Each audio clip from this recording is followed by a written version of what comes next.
സമയം രാവിലെയാണ്. സൗത്ത് കൊറിയയിൽ ഇപ്പൊ ഒരു കെട്ടിടത്തിന് പണി നടന്നുകൊണ്ടിരിക്കുകയാണ്. ആ പണി നടക്കുന്നതിനിടയിൽ അവിടെ നിന്ന് 2 ബോംബുകൾ കണ്ടെത്തിയിട്ടുണ്ട്. പണ്ട് ഏതോ ഒരു യുദ്ധം നടന്നപ്പോൾ അവിടെ പൊട്ടാതെ ബാക്കിയായ ഒരു ബോംബാണത്. അതുകൊണ്ട് തന്നെ ആ കെട്ടിടം പണിയിലെ ആൾക്കാരൊക്കെ പെട്ടെന്ന് തന്നെ ഒരു ബോംബ് സ്ക്വാഡിനെ വിളിക്കുകയാണ്. അവര് വേഗം തന്നെ വന്നിട്ട് ആ ബോംബൊക്കെ ഡിസേബിൾ ചെയ്യാൻ തുടങ്ങി. ഈ ബോംബ് സ്ക്വാഡിന്റെ ക്യാപ്റ്റന്റെ പേര് ജോ എന്നാണ്. അയാളാണ് ആ പണിയൊക്കെ ചെയ്തുകൊണ്ടിരിക്കുന്നത്. ഈ ബോംബ് നിർവീര്യമാക്കെന്ന് പറയുന്ന പണി വളരെ ഡേഞ്ചറസ് ആണ്. എപ്പോ വേണമെങ്കിലും നമ്മുടെ കാറ്റ് പോകാൻ സാധ്യതയുണ്ട്. പുള്ളിയാണെങ്കിൽ കല്യാണം കഴിച്ചൊന്ന് സെറ്റ് ആയിട്ടേ ഉള്ളൂ. അതുകൊണ്ട് തന്നെ പുള്ളി ഈ ജോലി റിസൈൻ ചെയ്യാൻ വേണ്ടി ലെറ്റർ ഒക്കെ കൊടുത്തിട്ടുണ്ട്. അങ്ങനെ ആ പണി ചെയ്യുന്നതിനിടയിലാണ് പെട്ടെന്ന് അയാൾ ഒരു കാര്യം ഓർക്കുന്നത്. അയാളുടെ ഭാര്യ പ്രഗ്നന്റ് ആണ്. ഇന്നായിരുന്നു അതിന്റെ ചെക്കപ്പിന് പോകേണ്ടിയിരുന്നത്. ഞാൻ ഉടനെ തന്നെ അങ്ങോട്ട് വരാമെന്ന് അയാൾ അയാളുടെ ഭാര്യയെ വിളിച്ച് പറഞ്ഞതുമായിരുന്നു. എന്നാൽ ഈ പണിക്കിടയിലായതുകൊണ്ട് അയാൾ അത് മറന്നുപോയിട്ടുണ്ട്. ഇതേ സമയം ഈ ജോയുടെ ഭാര്യയാണെങ്കിൽ ഹോസ്പിറ്റലിലാണ്. അവളുടെ ഡെലിവറി എടുക്കാനായിട്ടുണ്ട്. ഇത് അവസാനത്തെ ചെക്കപ്പാണ്. ആ ചെക്കപ്പിനിടയിൽ കുട്ടി ആണാണോ പെണ്ണാണോ എന്നൊക്കെ അവൾ ഡോക്ടറോട് ചോദിക്കുന്നുണ്ട്. ഇവളുടെ പേര് ചോയ് എന്നാണ്. എന്നാൽ അത് പറഞ്ഞു കൊടുക്കാന്ന് പറയുന്നത് നിയമവിരുദ്ധമാണ്. അതുകൊണ്ട് തന്നെ ഡോക്ടർ കുട്ടി ആണാണോ പെണ്ണാണോ എന്നുള്ള കാര്യങ്ങളൊന്നും പറയുന്നില്ല. അങ്ങനെ ചെക്കപ്പ് ഒക്കെ കഴിഞ്ഞിട്ട് ഹോസ്പിറ്റലിൽ നിന്ന് ഇറങ്ങുമ്പോഴാണ് ജോ അവളെ വിളിക്കുന്നത്. എനിക്കിത് വരാൻ പറ്റിയില്ല, ഞാൻ അത്രയ്ക്ക് ബിസി ആയിരുന്നു. ഞാനിപ്പോ അങ്ങോട്ട് വന്നുകൊണ്ടിരിക്കുന്ന വഴിയിലാണെങ്കിൽ മുഴുവൻ ട്രാഫിക് ആണ്. എന്താണ് ഡോക്ടർ പറഞ്ഞത്, കുട്ടി ആണാണോ പെണ്ണാണോ എന്നൊക്കെയാണ് അയാൾ ചോദിക്കുന്നത്. യഥാർത്ഥത്തിൽ ആണാണോ പെണ്ണാണോ എന്ന കാര്യം ഡോക്ടർ അവളോടും പറഞ്ഞിട്ടില്ല. എങ്കിലും അവള് ജോയിന്റെ അടുത്ത് പറയുന്നത് എന്താണെന്ന് വെച്ച് കഴിഞ്ഞാൽ, നിങ്ങൾ എന്നോട് വരാമെന്ന് പറഞ്ഞിട്ട് വാക്ക് മാറ്റിയില്ലേ, അതുകൊണ്ട് ഇപ്പൊ കുട്ടി ആണാണോ പെണ്ണാണോ എന്ന് ഞാൻ നിങ്ങളോട് പറയുന്നില്ല, നിങ്ങൾ പോയി പണി നോക്ക് എന്ന് പറഞ്ഞിട്ട് അവള് ഫോൺ കട്ട് ചെയ്യാണ്. അങ്ങനെ ആ ഫോൺ കട്ട് ചെയ്തതിന് ശേഷം ജോ നോക്കുമ്പോൾ അവിടെ സിറ്റിയുടെ ഒരു ബിൽഡിങ്ങിലായിട്ട് ഒരു വലിയ TV സ്ക്രീൻ വെച്ചിട്ടുണ്ട്. അതിലിപ്പോ ന്യൂസ് ആണ് പറഞ്ഞുകൊണ്ടിരിക്കുന്നത്. ഒരു ബിൽഡിങ്ങിന്റെ മുമ്പിൽ നിന്നിട്ടാണ് ആ ന്യൂസ് റിപ്പോർട്ടർ ന്യൂസ് ഇങ്ങനെ പറഞ്ഞുകൊണ്ടിരിക്കുന്നത്. പെട്ടെന്നാണ് അവിടെ ഒരു ഭൂകമ്പം സംഭവിച്ചിട്ട് ആ ബിൽഡിംഗ് മൊത്തം ഇടിഞ്ഞു പൊളിഞ്ഞു വീഴുന്നത്. അത് കണ്ട് ആകെ ഞെട്ടി നിൽക്കുകയാണ് ജോ. എന്നാൽ ജോ നിൽക്കുന്ന ആ സ്ഥലത്തും പെട്ടെന്ന് ആ ഭൂകമ്പം സംഭവിക്കാൻ തുടങ്ങി. അതോടൊപ്പം തന്നെ അവിടുത്തെ ബിൽഡിങ്ങും ഇങ്ങനെ ഇടിഞ്ഞു പൊളിഞ്ഞു വീണുകൊണ്ടിരിക്കുകയാണ്. അത് കണ്ട ഉടനെ തന്നെ ജോ ആണെങ്കിൽ വളരെ വേഗത്തിൽ വണ്ടി മുന്നോട്ട് ഓടിക്കാൻ തുടങ്ങി. അങ്ങനെ ആ വണ്ടി ഓടിക്കുന്നതിനനുസരിച്ചിട്ട് റോഡൊക്കെ കുഴിഞ്ഞ് താഴേക്ക് പോകുന്നുണ്ട്. വളരെ കഷ്ടപ്പെട്ടാണ് അതിൽ നിന്നൊക്കെ ഒഴിവായിട്ട് ജോ മുന്നോട്ട് പോകുന്നത്. അങ്ങനെ കുറെ പോയി ഒരു സ്ഥലത്തെത്തുമ്പോഴാണ് പെട്ടെന്ന് ഒരു കാർ വന്നിട്ട് ജോന്റെ വണ്ടിക്ക് ഇട്ടിരിക്കുന്നത്. അതോടെ ആ വണ്ടിയുടെ പണി തീരുകയും ചെയ്തു. ഇനിയിപ്പോ വണ്ടി ഓടിച്ചുകൊണ്ട് മുന്നോട്ട് പോകാൻ പറ്റത്തില്ല.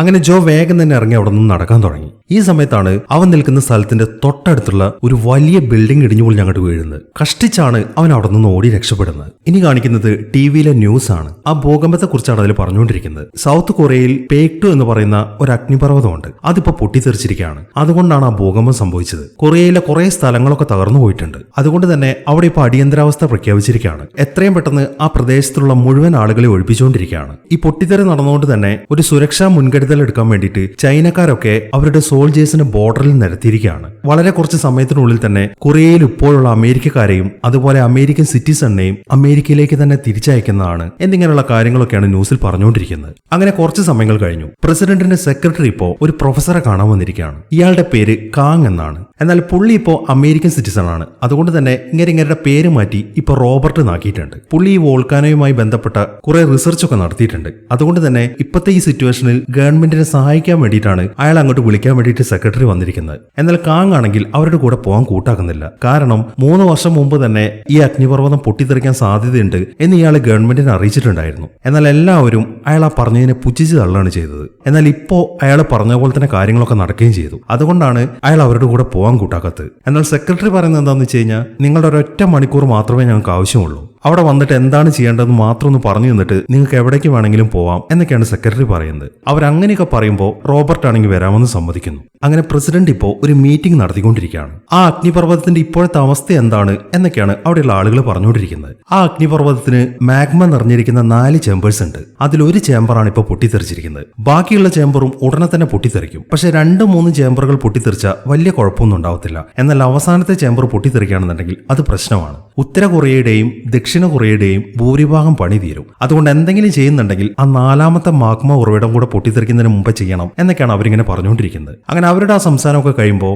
സെക്രട്ടറിയുടെ നിർദ്ദേശപ്രകാരം റോബർട്ട് സംസാരിക്കാൻ തുടങ്ങി. അയാൾ 3 വർഷമായിട്ട് അതിനെക്കുറിച്ചിട്ടുള്ള റിസർച്ച് തന്നെയായിരുന്നു. അയാളുടെ ഫൈനൽ ഒപ്പീനിയൻ ആ അഗ്നിപർവ്വതത്തിന്റെ 5 കിലോമീറ്റർ ചുറ്റളവിൽ 600 ടൺ വെയിറ്റുള്ള ഒരു ബോംബ് പൊട്ടിക്കണം. അങ്ങനെ വരുമ്പോൾ ആ 4ാമത്തെ മാഗ്മ സോഴ്സിന്റെ ബേസ്മെന്റ് ഇളകിയിട്ട് ആ മാഗ്മയെല്ലാം അടിയിൽ കൂടെ പോകാൻ സാധ്യതയുണ്ട്. അങ്ങനെ വരുമ്പോൾ നമ്മൾ എല്ലാവരും സേഫ് ആണ് എന്നൊരു നിഗമനമാണ് റോബർട്ട് പറയുന്നത്. ആ അഗ്നിപർവ്വതത്തിന് ചുറ്റുമായിട്ട് 12 ഗനികളുണ്ട്. അതിൽ 9ാമത്തെ ഗനി ചെമ്പിന്റേതാണ്. അവിടെ വെച്ച് പൊട്ടിച്ചു കഴിഞ്ഞാൽ 4ാമത്തെ മാഗ്മ സോഴ്സിനെ നമുക്ക് ഇല്ലാതാക്കാൻ പറ്റും. പക്ഷെ സാധാരണ ബോംബൊന്നും ഇട്ടിട്ട് അവിടെ പൊട്ടിച്ചിട്ട് കാര്യമില്ല. അവിടെ ചെയ്യേണ്ടത് ന്യൂക്ലിയർ ഫിഷൻ ആണ്. അതുകൊണ്ട് ന്യൂക്ലിയർ ബോംബ് തന്നെ വെച്ച് പൊട്ടിക്കണം എന്നാണ് റോബർട്ട് പറയുന്നത്. ന്യൂക്ലിയർ ബോംബ് എന്ന് കേൾക്കുമ്പോൾ അവിടെ ഇരിക്കുന്ന ആളുകൾക്കൊക്കെ ഒരു ഞെട്ടലാണ് ഉണ്ടാവുന്നത്. കാരണം ഒരു രാജ്യവും ന്യൂക്ലിയർ ബോംബുകൾ ഉപയോഗിക്കാൻ പാടില്ല എന്നൊരു തീരുമാനത്തിലാണ്. ഇപ്പൊ കൊറിയ ന്യൂക്ലിയർ ബോംബ് ഉപയോഗിച്ചെന്ന് പറഞ്ഞു കഴിഞ്ഞാൽ മറ്റു രാജ്യക്കാരൊക്കെ പ്രശ്നമാക്കും. അതുകൊണ്ടാണ് റോബർട്ട് ആ കാര്യം പറഞ്ഞപ്പോൾ എല്ലാവരും ഒന്ന് ഞെട്ടിപ്പോയത്. അങ്ങനെ ആ മീറ്റിംഗിന് ശേഷം പ്രസിഡന്റ് ഇപ്പോൾ റോബർട്ടിനെയും അയാളുടെ സെക്രട്ടറി അയാളുടെ റൂമിലേക്ക് വിളിച്ചിരിക്കുകയാണ്. പ്രസിഡന്റ് റോബർട്ടിന്റെ അടുത്ത് ചോദിക്കുന്നത് എന്താണെന്ന് വെച്ച് കഴിഞ്ഞാൽ, എന്റെ സ്ഥാനത്ത് നീ ആണെങ്കിൽ നീ എന്താണ് ഇതിന് ചെയ്യാന്നാണ്. അത് കേൾക്കുമ്പോൾ നിങ്ങളുടെ സ്ഥാനത്ത് ഞാനാണെന്നുണ്ടെങ്കിൽ ഞാൻ ഒന്നും ചെയ്യത്തില്ല, വെറുതെ ഇരിക്കത്തേ ഉള്ളൂ. കാരണം ഞാനിപ്പോൾ ഈ പറഞ്ഞ പ്ലാൻ ഒരു തിയറി മാത്രമാണ്. ഇത് എത്രത്തോളം പ്രാവർത്തികമാകും എന്ന് എനിക്ക് ഒരുറപ്പും പറയാൻ സാധിക്കത്തില്ല. ഞാൻ കാൽക്കുലേറ്റ് ചെയ്ത് നോക്കിയപ്പോൾ ഏകദേശം 4% അടുത്ത് മാത്രമേ സാധ്യത വരുന്നുള്ളൂ. അതുകൊണ്ട് ഈ പ്ലാൻ നമുക്ക് ഉപേക്ഷിക്കാം എന്നാണ് റോബർട്ട് പറയുന്നത്. അത് കേൾക്കുമ്പോൾ 4% സാധ്യതയില്ലേ? നിനക്കറിയോ, ഞാൻ ഇവിടെ പ്രസിഡന്റായിട്ട് മത്സരിക്കുമ്പോൾ എനിക്ക് ആദ്യം കിട്ടിയ വോട്ടുകൾ 4% എന്നിട്ട് ഞാൻ പിന്മാറിയില്ല. 1% 1% എന്ന് വിചാരിച്ചിട്ട് ഞാൻ മത്സരിച്ചു. എന്നാൽ എന്റെ യഥാർത്ഥ റിസൾട്ട് വന്നപ്പോൾ 42% വോട്ടുകൾ എനിക്ക് കിട്ടി. അങ്ങനെ ഞാൻ ഇവിടുത്തെ പ്രസിഡന്റായി. അതുകൊണ്ട് തന്നെ നമുക്ക് ഈ പരിപാടി ചെയ്യണം. നമുക്ക് ബോംബ് പൊട്ടിക്കാം. അതിനുള്ള പണിയൊക്കെ നീ തുടങ്ങിക്കോ. നമുക്കിനി വേണ്ടത് ന്യൂക്ലിയർ ബോംബുകളാണ്. അത് നമ്മുടെ രാജ്യത്തില്ല. അതുള്ളത് നോർത്ത് കൊറിയക്കാരുടെ കയ്യിലാണ്. പക്ഷെ അവന്മാർ അത് ഒളിപ്പിച്ചു വെച്ചിരിക്കുകയാണ്. മാത്രമല്ല അത് അമേരിക്കക്കാർക്ക് കൈമാറാനാണ് അവർ പ്ലാൻ ചെയ്തിരിക്കുന്നത്. പക്ഷെ അമേരിക്കക്കാർ അത് എടുക്കുന്നതിന് മുമ്പ് നമുക്കത് അവിടെ നിന്ന് അടിച്ചു മാറ്റണം. എങ്കിലേ നമുക്ക് ഈ മിഷൻ പൂർത്തിയാക്കാൻ പറ്റൂ എന്നാണ് പ്രസിഡന്റ് പറയുന്നത്. റോബർട്ട് ആണെങ്കിൽ അതിന് ഓക്കെ പറയുകയും ചെയ്യുന്നു. ഇതേ സമയം തന്നെ പട്ടാളത്തിന്റെ ജനറൽ ഇപ്പോൾ ജോയിന്റെ അടുത്ത് സംസാരിച്ചുകൊണ്ടിരിക്കുകയാണ്. അയാൾ ഒരു ബോംബ് സ്ക്വാഡിന്റെ ക്യാപ്റ്റൻ ആണല്ലോ. അതുകൊണ്ട് തന്നെ ഈ ബോംബ് സെറ്റപ്പ് ചെയ്യുന്ന പരിപാടിയൊക്കെ ജനറൽ അയാളെയാണ് ഏൽപ്പിച്ചിരിക്കുന്നത്. ആ കാര്യം അറിയുമ്പോൾ ജോ പറയുന്നത് എന്താണെന്ന് വെച്ച് കഴിഞ്ഞാൽ, അയ്യോ സർ, ഞാൻ ഓൾറെഡി റിസൈൻ കൊടുത്താണല്ലോ, അപ്പൊ പിന്നെ എനിക്ക് ഈ ജോലിക്ക് വരേണ്ട കാര്യമില്ലല്ലോ എന്നാണ് അയാൾ ചോദിക്കുന്നത്. അത് കേൾക്കുമ്പോൾ നിങ്ങൾ റിസൈൻ കൊടുത്തു എന്ന കാര്യങ്ങളൊക്കെ ഓക്കെയാണ്. പക്ഷെ നിങ്ങളല്ലാതെ ഈ ജോലി ഏൽപ്പിക്കാൻ പറ്റിയ വേറൊരാളെ ഞങ്ങൾക്ക് കണ്ടെത്താൻ സാധിച്ചിട്ടില്ല. മാത്രമല്ല നിങ്ങൾക്ക് അറിയാമല്ലോ, നിങ്ങളുടെ ഭാര്യ പ്രഗ്നന്റ് ആണ്. ഈ ഒരു അവസ്ഥയിൽ നിങ്ങൾക്ക് ഒരിക്കലും ഈ രാജ്യത്ത് നിന്ന് അവരെയും കൊണ്ട് എവിടേക്കും പോകാൻ സാധിക്കത്തില്ല. പക്ഷെ ഇവിടെ ഇപ്പോൾ ഇവാക്വേഷൻ നടന്നുകൊണ്ടിരിക്കുകയാണ്. ഇവിടെയുള്ള അമേരിക്കക്കാരെ മൊത്തം അമേരിക്കയിലേക്ക് അയക്കുകയാണ്.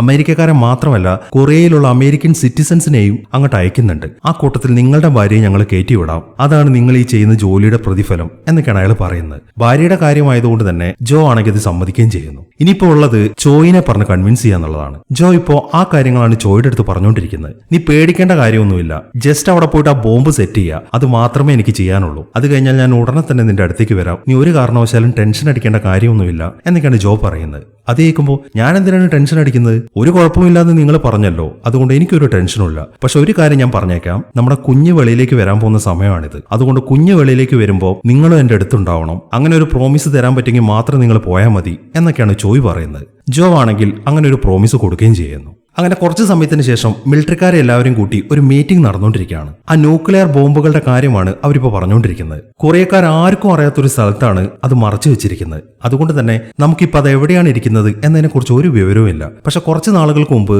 ഞങ്ങൾ ഒരു കൊറിയൻ ചാരനെ ഏർപ്പാടാക്കിയിട്ടുണ്ടായിരുന്നു. അയാളുടെ പേര് ലീ എന്നാണ്. അയാൾ നോർത്ത് കൊറിയയിൽ ചെന്നിട്ട് ആ ബോംബുകൾ എവിടെയാണുള്ളത് എന്നൊക്കെ കണ്ടെത്തിയിട്ടുണ്ടായിരുന്നു. പക്ഷെ ആ പണിക്കിടെ അവരയാളെ പിടിച്ചു. ഇപ്പൊ അയാൾ ജയിലിലാണ്. പക്ഷെ അയാൾ അങ്ങോട്ട് അയക്കുമ്പോൾ അയാളുടെ ശരീരത്തിൽ ഞങ്ങളൊരു GPS ട്രാക്കർ വെച്ചിട്ടുണ്ട്. നിങ്ങൾക്ക് അതും ട്രാക്ക് ചെയ്തിട്ട് അയാൾ എവിടെയാണുള്ളതെന്ന് കണ്ടുപിടിക്കാൻ പറ്റും. എന്നിട്ട് അയാളെയും വെച്ചുകൊണ്ട് ആ ബോംബുകൾ എവിടെയാണ് വെച്ചിരിക്കുന്നത് നിങ്ങൾ കണ്ടെത്തണം. അതാണ് നിങ്ങൾ ചെയ്യേണ്ട ജോലി. ഇനി ആ അഗ്നിപർവ്വതത്തിന്റെ 4ാമത്തെ ചേമ്പർ പൊട്ടിത്തെറിക്കാൻ 75 മണിക്കൂർ സമയമുണ്ട്. അത് നിങ്ങളെല്ലാവരും നിങ്ങളുടെ വാച്ചിൽ സെറ്റ് ചെയ്യണം. എന്നിട്ട് വേണം ഈ പണിക്ക് ഇറങ്ങാൻ എന്നിങ്ങനെയുള്ള കാര്യങ്ങളൊക്കെയാണ് ആ മീറ്റിംഗിൽ പറയുന്നത്. അങ്ങനെ ആ മീറ്റിംഗ് അവസാനിച്ചതിന് ശേഷം എങ്ങനെയാണ് ആ ബോംബ് സെറ്റ് ചെയ്യേണ്ടത് എന്ന കാര്യങ്ങളൊക്കെ പറയാൻ തുടങ്ങി. അവിടെ ഒരു വലിയ ബോക്സ് വെച്ചിട്ടുണ്ട്. ഇതാണ് ഡെറ്റനേറ്റർ. ഇത് ഇപ്പോ കാലി ബോക്സ് ആണ്. ഇവര് നോർത്ത് കൊറിയയിൽ ചെന്നിട്ട് ആ ബോംബ് കണ്ടെത്തുമല്ലോ, അതിനകത്തു നിന്നും യുറേനിയം എടുത്തിട്ട് ആ ബോക്സിന്റെ അകത്ത് നിക്ഷേപിക്കണം. എന്നിട്ട് ആ ബോക്സിലെ ടൈമർ ഓൺ ആക്കണം. അത് കറക്റ്റ് സമയമാകുമ്പോൾ അത് പൊട്ടിക്കോളും. പക്ഷെ പ്രശ്നം എന്താണെന്ന് വെച്ച് കഴിഞ്ഞാൽ ആ ബോക്സിലെ ടൈമർ ഒരു തവണ ഓൺ ആക്കി കഴിഞ്ഞാൽ പിന്നെ അത് മാറ്റാൻ പറ്റത്തില്ല. അങ്ങനെ ഒരു പ്രശ്നം വരുന്നുണ്ട്. പിന്നെ ഈ ജോലി ഏൽപ്പിച്ചിരിക്കുന്ന ജോയുടെ ടീം ഉണ്ടല്ലോ, ഇവരുടെ ഈ ടീമിന്റെ പേര് ഡെൽറ്റ എന്നാണ്. ഇവരൊരു ടെക്നിക്കൽ ടീമാണ്. ആ യുറേനിയം ഒക്കെ എടുത്തിട്ട് ആ ഡെറ്റനേറ്ററിന്റെ അകത്ത് സെറ്റ് ചെയ്ത് കൊടുക്കുക എന്ന ജോലി മാത്രമേ ഇവർക്കുള്ളൂ. ഇവർക്ക് ആൽഫ എന്ന് പറയുന്ന വേറൊരു ടീമുണ്ട്. അവരായിരിക്കും ആ ഗനിക്കുള്ളിലേക്ക് പോയിട്ട് ആ ഡെറ്റനേറ്റർ അവിടെ സെറ്റ് ചെയ്യുക. ഇതാണ് ഇനി ഇവർ ചെയ്യാൻ പോകുന്ന ജോലി. അങ്ങനെ ആൽഫ ടീമും ഡെൽറ്റ ടീമും 2 വിമാനങ്ങളിലായിട്ട് നോർത്ത് കൊറിയയിലേക്ക് പുറപ്പെടുകയാണ്. ഇതേ സമയം തന്നെ റോബർട്ടും സെക്രട്ടറിയും കൂടെ ഇവരുടെ ഈ പരിപാടി വിജയിക്കാൻ എത്ര ശതമാനം സാധ്യതയുണ്ട് എന്നൊക്കെ ചെക്ക് ചെയ്തുകൊണ്ടിരിക്കുകയാണ്. പക്ഷെ എത്രയൊക്കെ ശ്രമിച്ചിട്ടും 4% കൂടുതൽ സാധ്യത അതിൽ കാണിക്കുന്നില്ല. അങ്ങനെ ആൽഫ ടീമിന്റെയും ഡെൽറ്റ ടീമിന്റെയും വിമാനം അങ്ങനെ പോയിക്കൊണ്ടിരിക്കുകയാണ്. ഇവിടെയാണ് അവർക്ക് വേറൊരു പ്രശ്നം വരുന്നത്. അതായത് അഗ്നിപർവ്വതം പൊട്ടിക്കഴിഞ്ഞപ്പോൾ അതിന്റെ ചാരവും മറ്റുമെല്ലാം അന്തരീക്ഷത്തിൽ ഇങ്ങനെ സ്പ്രെഡായി കിടക്കുകയാണ്. അതുകൊണ്ട് തന്നെ വിമാനങ്ങൾക്ക് പറക്കാൻ സാധിക്കുന്നില്ല. പെട്ടെന്നാണ് ആ ചാരം കാരണം ആൽഫ ടീമിന്റെ വിമാനത്തിലെ ഒരു എഞ്ചിൻ കേടായി പോകുന്നത്. അതോടൊപ്പം തന്നെ അത് താഴേക്ക് പതിക്കാൻ തുടങ്ങി. ഇതൊക്കെ കാണുമ്പോൾ ഡെൽറ്റ ടീമിലിരിക്കുന്ന ആളുകൾക്കൊക്കെ പേടിയാവാൻ തുടങ്ങി. ഈ സമയത്താണ് അവർക്കൊരു മെസ്സേജ് വരുന്നത്. നിങ്ങളിരിക്കുന്ന വിമാനവും താങ്ങത്തില്ല, അതുകൊണ്ട് എല്ലാവരും ജമ്പ് ചെയ്തോളാനാണ് കൺട്രോൾ റൂമിൽ നിന്ന് അവരെ വിളിച്ച് അറിയിക്കുന്നത്. മറ്റൊരു നിവൃത്തിയുമില്ലാത്തതുകൊണ്ട് അവരെല്ലാവരും പാരച്യൂട്ട് എടുത്തിട്ട് നേരെ താഴേക്ക് ചാടുകയും ചെയ്യുന്നു. അങ്ങനെ അവർ താഴേക്ക് ലാൻഡ് ചെയ്തു. ഈ സമയം അവർ നോക്കുമ്പോൾ ആൽഫ ടീമിന്റെ വിമാനം താഴെ വീണ് ചെതറിക്കിടക്കുന്നതാണ് കാണുന്നത്. അതിനിടയിലാണ് കൺട്രോൾ റൂമിൽ നിന്ന് അവർക്ക് വീണ്ടും കോൾ വരുന്നത്. നിങ്ങൾ ആൽഫ ടീമിന്റെ വിമാനം കാണുന്നുണ്ടെങ്കിൽ എത്രയും പെട്ടെന്ന് പോയിട്ട് അതിനകത്ത് ചെക്ക് ചെയ്യണം. അവിടെ നിന്ന് ഒരു ബോക്സ് നിങ്ങൾക്ക് കിട്ടും. ആ ബോക്സിനകത്താണ് നിങ്ങൾക്ക് പോകേണ്ട സ്ഥലത്തിന്റെ മാപ്പ് ഇരിക്കുന്നത്. അത് ഉടനെ തന്നെ കണ്ടെത്തണം എന്നാണ് അവർ വിളിച്ച് പറയുന്നത്. അത് കേട്ട ഉടനെ തന്നെ ജോ ഒരാളെയും കൂട്ടി വേഗം തന്നെ ആ വിമാനത്തിന്റെ അടുത്തേക്ക് ചെല്ലാണ്. അതിനകത്തേക്ക് കയറി കഴിഞ്ഞപ്പോൾ ആ കാഴ്ച അവരെ ശരിക്കും ഞെട്ടിച്ചു കളഞ്ഞു. അതിനകത്തുണ്ടായിരുന്ന മുഴുവൻ ആളുകളും മരിച്ചിട്ടുണ്ട്. അങ്ങനെ ആ സെർച്ചിങ്ങിനിടയിൽ അവർ വേഗം തന്നെ ആ ബോക്സ് കണ്ടെടുക്കുന്നുണ്ട്. അങ്ങനെ അതും എടുത്തിട്ട് അവർ ആ വിമാനത്തിൽ നിന്ന് പുറത്തേക്ക് ഇറങ്ങി ഓടാൻ തുടങ്ങി. അപ്പോഴേക്കും ആ വിമാനമാണെങ്കിൽ പൂർണ്ണമായിട്ടും പൊട്ടിത്തെറിച്ചു പോവാണ്. അങ്ങനെ അവിടെ നിന്ന് പുറത്തേക്ക് എത്തിയതിനു ശേഷം ലീ വീണ്ടും കൺട്രോൾ റൂമിലേക്ക് വിളിക്കുകയാണ്. അതിനുശേഷം ആ വിമാനം തകർന്നു, അതിലുള്ള മുഴുവൻ ആളുകളും കൊല്ലപ്പെട്ടു. നിങ്ങൾ ഉടനെ തന്നെ ഒരു ബാക്കപ്പ് ടീമിനെ അയക്കണം, ഞങ്ങൾ ഇവിടെ വെയിറ്റ് ചെയ്തോളാം എന്നൊക്കെയാണ് ജോ പറയുന്നത്. അത് കേൾക്കുമ്പോൾ ഇനിയിപ്പോ ബാക്കപ്പ് ടീമിനെ ഒന്നും ഞങ്ങൾക്ക് അയക്കാൻ പറ്റത്തില്ല. എങ്ങനെ അവരങ്ങോട്ട് വരാനാണ്? വിമാനത്തിൽ വരാൻ പറ്റത്തില്ല, റോഡ് മാർഗവും വരാൻ പറ്റത്തില്ല. അതുകൊണ്ട് ബാക്കപ്പ് ടീം ഇല്ല. ഇനിയിപ്പോ എല്ലാ ജോലിയും ചെയ്യേണ്ടത് നിങ്ങൾ മാത്രമാണ്. അതായത് ആ ബോംബ് സെറ്റ് ചെയ്തിട്ട് ആ ബോംബ് എടുത്തിട്ട് ആ ഗനിക്കുള്ളിൽ കൊണ്ടുവയ്ക്കണം. ഈ ഒരു പ്രത്യേക മിഷൻ ലീഡ് ചെയ്യാൻ വേണ്ടി നിന്നെയാണ് ഞാൻ ഏൽപ്പിക്കുന്നത് എന്നൊക്കെയാണ് കമാൻഡർ പറയുന്നത്. ഇതുപോലൊരു ജോലി ജോ ഇതുവരെ ചെയ്തിട്ടില്ല. അതുകൊണ്ട് തന്നെ കമാൻഡർ അതൊക്കെ പറയുന്നത് കേട്ടിട്ട് അയാളാകെ ടെൻഷൻ അടിച്ചിരിക്കുകയാണ്. അങ്ങനെ രണ്ടും കൽപ്പിച്ചിട്ട് ജോ അവന്റെ ടീമുമായിട്ട് മുന്നോട്ട് പോകാൻ തുടങ്ങി. അവനിപ്പോ മാപ്പൊക്കെ നോക്കുന്നുണ്ട്. അതിലാണ് ആ ജയിലിന്റെ ലൊക്കേഷനൊക്കെ ഉള്ളത്. ഈ സമയം അവന്റെ ടീമിലുള്ള ബാക്കിയുള്ളവരാണെങ്കിൽ ശരിക്കും ടെൻഷൻ അടിച്ചിരിക്കുകയാണ്. കാരണം ഇപ്പൊ എല്ലാ ജോലിയും അവരുടെ തലയിലാണല്ലോ. അവരാണെങ്കിൽ ഇതുപോലത്തെ പരിപാടിയൊന്നും ചെയ്തിട്ടുമില്ല. തോക്കുകൾ ഉപയോഗിച്ചിട്ട് തന്നെ അവർ ഒരുപാട് കാലമായി. മാത്രമല്ല അവർക്ക് കൊടുത്തു വിട്ടിരിക്കുന്നത് റബ്ബർ ബുള്ളറ്റുകളുള്ള തോക്കാണ്. അങ്ങനെ ആ തോക്കൊക്കെ പരിശോധിക്കുന്നതിനിടയിലാണ് ഒരുത്തന്റെ കയ്യിൽ നിന്നും അറിയാതെ തോക്ക് പൊട്ടിപ്പോകുന്നത്. അതിന്റെ ആ ഉണ്ട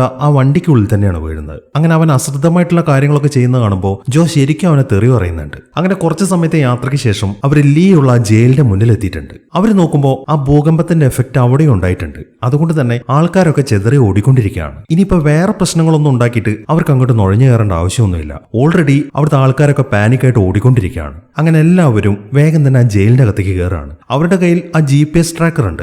അത് വെച്ചിട്ടാണ് അവരവിടെയൊക്കെ പരിശോധിച്ചുകൊണ്ടിരിക്കുന്നത്. അങ്ങനെ കുറച്ച് സമയത്തെ സെർച്ചിങ്ങിനൊക്കെ ശേഷം ആ ലീയെ തടവിലിട്ടിരിക്കുന്ന സെൽ അവർ കണ്ടെത്തി. ഉടനെ തന്നെ അവരൊരു ചെറിയ ബോംബ് വെച്ചിട്ട് ആ സെല്ലിന്റെ ലോക്ക് ബ്ലാസ്റ്റ് ചെയ്യാണ്. പക്ഷെ ലീയെ രക്ഷിക്കാൻ ആരാണ് അങ്ങോട്ട് വന്നത് എന്ന കാര്യമൊന്നും ലീക്ക് അറിയത്തില്ല. അതുകൊണ്ട് തന്നെ നിങ്ങൾ എന്തിനാണ് വന്നത്, എന്തിനാണ് എന്നെ രക്ഷിച്ചത് എന്നൊക്കെ അവരോട് ചോദിക്കാൻ തുടങ്ങി. ഈ സമയം ജോ ആണെങ്കിൽ ഉണ്ടായ കാര്യങ്ങളൊക്കെ അവരുടെ അടുത്ത് പറയാണ്. അതായത് ഇങ്ങനെ ഒരു ഭൂകമ്പം നടക്കുന്നുണ്ട്, അതിൽ നിന്നും കുറേ രക്ഷിക്കണം എന്നുണ്ടെങ്കിൽ ഞങ്ങളൊരു ന്യൂക്ലിയർ ബോംബ് ബ്ലാസ്റ്റ് ചെയ്യാനാണ് ഉദ്ദേശിക്കുന്നത്, അതെടുക്കാൻ നീ ഞങ്ങളെ സഹായിക്കണം എന്നൊക്കെയാണ് അവർ അയാളുടെ അടുത്ത് പറയുന്നത്. അയാളാണെങ്കിൽ അതിന് സമ്മതിക്കുകയും ചെയ്യുന്നു. പക്ഷെ അതിനു മുമ്പ് ഒന്ന് കുളിക്കണം എന്നാണ് അയാൾ പറയുന്നത്. അങ്ങനെ ബാത്റൂമിൽ കയറിയതിനു ശേഷം ലീ എന്ത് ചെയ്യുന്നു വെച്ച് കഴിഞ്ഞാൽ അവന്റെ വളർന്നു നടക്കുന്ന താടിയും മുടിയൊക്കെ വെട്ടിക്കളയാൻ തുടങ്ങി. മാത്രമല്ല അവന്റെ ശരീരത്തിൽ ആ ട്രാക്കർ ഘടിപ്പിച്ചിട്ടുണ്ടല്ലോ, ഈ ഒരു അവസരത്തിൽ അവൻ അതും റിമൂവ് ചെയ്യുന്നുണ്ട്. ഇതൊന്നും കൂടാതെ അവൻ നേരത്തെ ജോയിന്റെ അടുത്ത് സംസാരിച്ചപ്പോൾ നൈസായിട്ട് അവന്റെ പേഴ്സ് അടിച്ചു മാറ്റിയിട്ടുണ്ടായിരുന്നു. അവൻ അതൊക്കെ തുറന്നു നോക്കുമ്പോൾ അതിനകത്താണ് ആ മാപ്പ് ഇരിക്കുന്നത്. അവൻ എന്ത് ചെയ്യുന്നു വെച്ച് കഴിഞ്ഞാൽ ആ മാപ്പ് അങ്ങോട്ട് വലിച്ചു കയറിയിട്ട് അത് മൊത്തം വിഴുങ്ങാണ്. അങ്ങനെ ആ പരിപാടികളൊക്കെ തീർത്തിട്ട് അവൻ തിരിച്ച് ബാക്കിയുള്ളവരുടെ അടുത്തേക്ക് തന്നെ എത്തി. അങ്ങനെ ലീ പറഞ്ഞത് പ്രകാരം അവർ ആ ബോംബ് ഇരിക്കുന്ന ലൊക്കേഷനിലേക്ക് പോകാൻ തുടങ്ങി. ആ ഭൂകമ്പത്തെ തുടർന്ന് നോർത്ത് കൊറിയയുടെ ലീഡറിന്റെ പ്രതിമയൊക്കെ താഴേക്ക് വീണിട്ടുണ്ട്. അത് കാണുമ്പോൾ ലീ ഒരു കാര്യം പറയുന്നുണ്ട്. എനിക്ക് ഈ പ്രതിമ കാണുമ്പോൾ ഇയാളോട് ഒരു സഹതാപമാണ് തോന്നാറ്. ഞാൻ താമസിക്കുന്ന അപ്പാർട്ട്മെന്റിന് മുമ്പിലും ഇതുപോലെ ഒരു പ്രതിമയുണ്ട്. എല്ലാ ദിവസവും വളരെ സഹതാപത്തോടെ ഞാൻ ഇതിനെ തന്നെ നോക്കി നിൽക്കാറാണ് പതിവ് എന്നിങ്ങനെയുള്ള കാര്യങ്ങളൊക്കെയാണ് ഈ ഒരു അവസരത്തിൽ ലീ പറയുന്നത്. അതിനിടയിലാണ് ജോ ഒരു ചെറിയ ബോക്സ് എടുത്തിട്ട് അതിനകത്തുള്ള മുട്ടായി ഒക്കെ കഴിക്കുന്നത്. ബാക്കിയുള്ളവർക്കും അവൻ കൊടുക്കുന്നുണ്ട്. അത് കാണുമ്പോൾ അതെന്താ എനിക്ക് മാത്രം തരാത്തത്, എനിക്കും വേണം ഒരു മുട്ടായി എന്നാണ് ലീ പറയുന്നത്. ജോ ആണെങ്കിൽ ആ മുട്ടായി അവന് കൊടുക്കുകയും ചെയ്യുന്നു. ആ ബോക്സ് മൊത്തത്തിൽ കൈ കിട്ടി കഴിയുമ്പോൾ ലീ ആ ബോക്സ് എടുത്തിട്ട് പോക്കറ്റിലേക്ക് ഇടാണ്. ഈ സമയത്താണ് ജോ അവന്റെ പേഴ്സ് നോക്കുന്നത്. പേഴ്സ് അതിൽ കാണുന്നില്ല. അത് കാണുന്ന ലീ ആണെങ്കിൽ നിന്റെ പേഴ്സ് എന്റെ അടുത്തുണ്ടെന്ന് പറഞ്ഞിട്ട് അത് അവന് കൊടുക്കുകയാണ്. ഈ സമയം ജോ ആദ്യം നോക്കുന്നത് അതിനകത്തുള്ള മാപ്പാണ്. പക്ഷെ മാപ്പ് അതിൽ കാണുന്നില്ല. ഇത് എവിടെ പോയിന്ന് ചോദിക്കുമ്പോൾ എനിക്ക് വിശന്നപ്പോ ഞാൻ ആ മാപ്പ് തിന്നു. വിശന്നതുകൊണ്ട് മാത്രമല്ല, ഇത് ഞാൻ എനിക്കൊരു പ്രിക്കോഷൻ എടുത്താണ്. നിങ്ങൾ നിങ്ങളുടെ ആവശ്യം കഴിഞ്ഞാൽ എന്നെ കൊല്ലത്തില്ല എന്ന് എന്താണ് ഉറപ്പ്? അതുകൊണ്ടാണ് ഞാനത് കഴിച്ചത്. പക്ഷെ നിങ്ങൾ പേടിക്കണ്ട, ആ സ്ഥലങ്ങളൊക്കെ എന്റെ ബ്രെയിനകത്തുണ്ട്. ഞാൻ നിങ്ങൾക്ക് ഡയറക്ഷൻ പറഞ്ഞു തരാം, അതുവഴി നിങ്ങൾ വണ്ടി വിട്ടാൽ മതി എന്നാണ് ലീ പറയുന്നത്. പക്ഷെ ഈ സമയത്താണ് ഒരുത്തൻ അവന്റെ മോന്തക്കിട്ടൊരു ഇടി കൊടുക്കുന്നത്. ആ മാപ്പ് അവൻ കഴിച്ചതിനാണ് അവൻ അങ്ങനെ പ്രതികരിച്ചത്. അത് കാണുമ്പോൾ എന്റെ കയ്യിൽ ഈ വിലങ്ങുണ്ടായത് നന്നായി, ഇത് ഒരിക്കലും എന്റെ കയ്യിൽ നിന്ന് ഊരാതിരിക്കാൻ വേണ്ടി നീ പ്രാർത്ഥിച്ചോ എന്നാണ് ലീ ചിരിച്ചുകൊണ്ട് പറയുന്നത്. അങ്ങനെ പോകുന്ന വഴിക്കാണ് ലീ എനിക്കൊന്ന് മൂത്രമൊഴിക്കാൻ പോണെന്ന് പറയുന്നത്. അവരുടനെ തന്നെ വണ്ടി നിർത്തിയിട്ട് അവനെ കുറച്ച് അപ്പുറത്തേക്ക് പറഞ്ഞു വിടുകയാണ്. അവന്റെ കൂടെ നേരത്തെ അവൻ ഇടിച്ച പട്ടാളക്കാരനുണ്ടല്ലോ അയാളെയും കൂടെ അവർ പറഞ്ഞു വിടുന്നുണ്ട്. അങ്ങനെ മൂത്രം ഒഴിച്ചുകൊണ്ടിരിക്കുന്നതിനിടയിലാണ് ലീ നൈസായിട്ട് ആ വിലങ്ങൂരിയിട്ട് ആ പട്ടാളക്കാരനെ ഇടിച്ചിട്ട് അവിടെ നിന്ന് രക്ഷപ്പെടുന്നത്. കുറച്ച് സമയം കഴിഞ്ഞിട്ടും അവർ വരാത്ത കാണുമ്പോൾ ജോയും കൂട്ടരും വേഗം ചെന്ന് അവിടേക്ക് സെർച്ച് ചെയ്യുന്നുണ്ട്. ഈ സമയം ഇടികൊണ്ട് കിടക്കുന്ന പട്ടാളക്കാരനെയാണ് കാണുന്നത്. മാത്രമല്ല ലീയുടെ തലയിലുണ്ടായിരുന്ന ആ ട്രാക്കറും കൂടെ ആ പട്ടാളക്കാരന്റെ കയ്യിൽ കൊടുത്തതിന് ശേഷമാണ് ലീ അവിടെ നിന്ന് രക്ഷപ്പെട്ടിരിക്കുന്നത്. അതൊക്കെ കണ്ട് അവരാണെങ്കിൽ ആകെ നിരാശയിൽ നിൽക്കുകയാണ്. അങ്ങനെ ഉടനെ തന്നെ അവരെല്ലാവരും ലീയെ അന്വേഷിച്ചുകൊണ്ട് ആ സിറ്റി മൊത്തം തിരയാൻ തുടങ്ങി. ഇതേ സമയം ലീ പോകുന്നത് അവന്റെ അപ്പാർട്ട്മെന്റിലേക്കാണ്. വീട്ടിനകത്തേക്ക് ചെന്ന ഉടനെ തന്നെ അവൻ അവിടെ ഒളിച്ചു വെച്ചിരിക്കുന്ന ചില സാധനങ്ങളൊക്കെ എടുക്കാൻ തുടങ്ങി. അതിലൊരു തോക്കുണ്ടായിരുന്നു, ഒരു മൊബൈൽ ഉണ്ടായിരുന്നു, പിന്നെ വേറെന്തോ ഒരു സാധനം കൂടെ ഉണ്ട്. അങ്ങനെ മൊബൈൽ എടുത്തതിന് ശേഷം അവൻ വേറൊരാളെ വിളിക്കുന്നുണ്ട്. കാര്യങ്ങളൊക്കെ പറഞ്ഞതുപോലെ തന്നെയാണ് നടക്കുന്നത്, ഞാനിപ്പോൾ അവിടെ നിന്ന് എസ്കേപ്പ് ആയിട്ടുണ്ട് എന്നൊക്കെയാണ് ലീ മറ്റേ ആൾക്ക് ഇൻഫർമേഷൻ കൊടുക്കുന്നത്. ഇതേ സമയം തന്നെ ജോയും ടീമും ലീയെ അന്വേഷിച്ചുകൊണ്ട് നടക്കുകയാണ്. പക്ഷെ എവിടെയും അവന്റെ പൊടി പോലും കാണുന്നില്ല. ഈ സമയത്താണ് ജോ ഒരു കാര്യം ശ്രദ്ധിക്കുന്നത്. ആ നോർത്ത് കൊറിയൻ ലീഡർ ഉണ്ടല്ലോ, അയാളുടെ ഒരു പ്രതിമ അവിടെയും നിൽക്കുന്നുണ്ട്. അത് കാണുമ്പോഴാണ് നേരത്തെ ലീ പറഞ്ഞ കാര്യം ജോ ഓർക്കുന്നത്. അതായത് എന്റെ ഫ്ളാറ്റിന്റെ മുമ്പിലും ഇതുപോലൊരു പ്രതിമയുണ്ട്, ഞാൻ എല്ലാ ദിവസവും അതിലേക്ക് നോക്കി നിൽക്കാറുണ്ടായിരുന്നു. ഈ ഒരു കാര്യമാണ് ജോ ഇപ്പോൾ ഓർക്കുന്നത്. അപ്പോൾ ആ പ്രതിമയ്ക്ക് ഓപ്പോസിറ്റ് ഉള്ള ഏതൊരു ഫ്ളാറ്റിലാണ് അവൻ താമസിക്കുന്നത് എന്ന കാര്യം ജോയ്ക്ക് മനസ്സിലായി. ഇതേ സമയം തന്നെ ലീ ആണെന്നുണ്ടെങ്കിൽ അവിടെ ഇരിക്കുന്ന ഒരു പെണ്ണിന്റെ അടുത്ത് സംസാരിച്ചുകൊണ്ടിരിക്കുകയാണ്. ആ പെണ്ണാണെന്നുണ്ടെങ്കിൽ എന്തൊക്കെയോ മരുന്നടിച്ചിട്ട് പാതി ബോധത്തിലാണ് അവിടെ ഇരിക്കുന്നത്. ഈ ലേഡിയാണ് ലീയുടെ ഭാര്യ. തന്റെ മകൾ എവിടെ എന്നാണ് ലീ അവളുടെ അടുത്ത് ചോദിക്കുന്നത്. അത് കേൾക്കുമ്പോൾ അവളിപ്പോ എന്റെ അനിയന്റെ കൂടെ ബോച്ചണിലാണ് എന്നാണ് അവൾ മറുപടി പറയുന്നത്.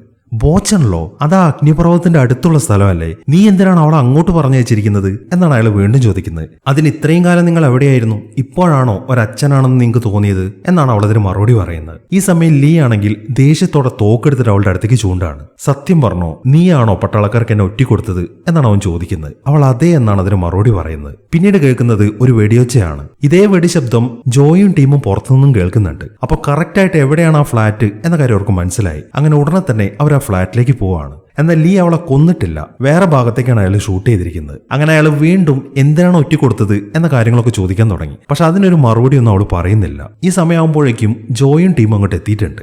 എന്നാൽ ഇത്തവണ ലീ ആണെങ്കിൽ അവിടെ നിന്ന് രക്ഷപ്പെടാനൊന്നും ശ്രമിക്കുന്നില്ല. അവൻ ഉടനെ തന്നെ അവരുടെ കൂടെ പുറത്തേക്ക് ഇറങ്ങാണ്. ആ ഫ്ളാറ്റിൽ നിന്ന് വെളിയിലേക്ക് ഇറങ്ങുമ്പോൾ ജോ അവിടുത്തെ ഫോട്ടോസ് ഒക്കെ ശ്രദ്ധിക്കുന്നുണ്ട്.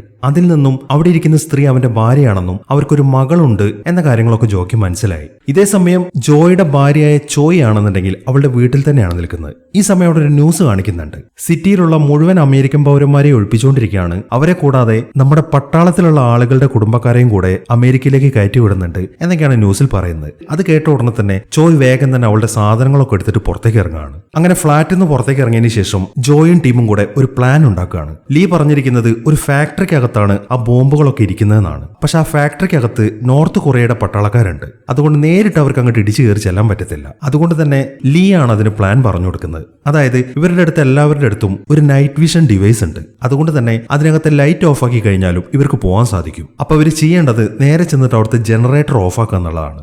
അപ്പൊ പിന്നെ നോർത്ത് കൊറിയയിലെ പട്ടാളക്കാർക്കൊന്നും കണ്ണ് കാണത്തില്ല. ആ ഒരു അവസരത്തിൽ നമുക്ക് അവരെല്ലാവരും ഇടിച്ചിടാം എന്നൊരു പ്ലാനാണ് അവരുണ്ടാക്കുന്നത്. അതിനെ തുടർന്ന് അവർ വേഗം തന്നെ ആ ഫാക്ടറിക്കകത്തേക്ക് പോവാണ്. അങ്ങനെ കുറച്ച് കഷ്ടപ്പെട്ടിട്ടാണ് അവർ ആ ജനറേറ്ററൊക്കെ ഓഫാക്കുന്നത്. അതിനിടയിൽ നോർത്ത് കൊറിയയുടെ പട്ടാളക്കാരൊക്കെ വന്നിട്ട് അങ്ങ് ഷൂട്ട് ചെയ്യാൻ തുടങ്ങി. ഒരു ഗംഭീര ഷൂട്ടൗട്ടാണ് അവിടെ നടന്നുകൊണ്ടിരിക്കുന്നത്. പക്ഷെ ജോക്കിൻ ടീമിന് അധികം എക്സ്പീരിയൻസ് ഇല്ലാത്തതുകൊണ്ട് അവർക്ക് അങ്ങോട്ട് ആ പട്ടാളക്കാരെ വീഴ്ത്താൻ പറ്റുന്നില്ല. ഈ സമയത്താണ് ലീ ഒരു ഐഡിയ ചെയ്യുന്നത്. അവൻ എന്തെന്ന് വെച്ച് കഴിഞ്ഞാൽ ഒരു തോക്കെടുത്തിട്ട് ജോയെ വെടിവെച്ച് വീഴ്ത്താണ്. അതിനുശേഷം അവൻ കൈയും പൊക്കിക്കൊണ്ട് നോർത്ത് കൊറിയൻ പട്ടാളക്കാരുടെ അടുത്തേക്ക് നടക്കാൻ തുടങ്ങി. അതിനുശേഷം അവരുടെ അടുത്ത് കാര്യങ്ങൾ പറയാണ്. എന്നെ ഒമാരും കൂടെ പിടിച്ചുകൊണ്ട് വന്നതാണ്, സൗത്ത് കൊറിയയുടെ ക്യാപ്റ്റനെയാണ് ഞാനിപ്പോ കൊന്നത്, ഇനിയിപ്പോ നിങ്ങൾക്ക് പ്രശ്നങ്ങളൊന്നുമില്ല എന്നൊക്കെയാണ് അവനിങ്ങനെ പറഞ്ഞുകൊണ്ടിരിക്കുന്നത്. അത് കേൾക്കുന്ന ആ പട്ടാളക്കാരൊക്കെ ജോയെ ചെക്ക് ചെയ്യാൻ വേണ്ടി അയാളുടെ അടുത്തേക്ക് നടക്കാൻ തുടങ്ങി. ഈ സമയത്താണ് ജോ ചാടി എഴുന്നിട്ടിട്ട് അവന്മാരെ എല്ലാവരെയും ഷൂട്ട് ചെയ്യുന്നത്. അങ്ങനെ പെട്ടെന്ന് തന്നെ അവർ രണ്ടുപേരും കൂടെ ആ മുഴുവൻ പട്ടാളക്കാരെയും വെടിവെച്ച് വീഴ്ത്താണ്. അങ്ങനെ എല്ലാ പട്ടാളക്കാരുടെയും പണി നിർത്തിട്ട് ലീ അവരെയും കൂട്ടിക്കൊണ്ടു പോകുന്നത് ഒരു കണ്ടെയ്നറിനകത്തേക്കാണ്. അതിനകത്ത് പാസ്വേഡ് അടിക്കാനുള്ള ഒരു സെറ്റപ്പ് ഉണ്ട്. നേരത്തെ അവൻ വീട്ടിൽ നിന്ന് എടുത്തൊരു മൂന്നാമത്തെ സാധനം ഉണ്ടല്ലോ,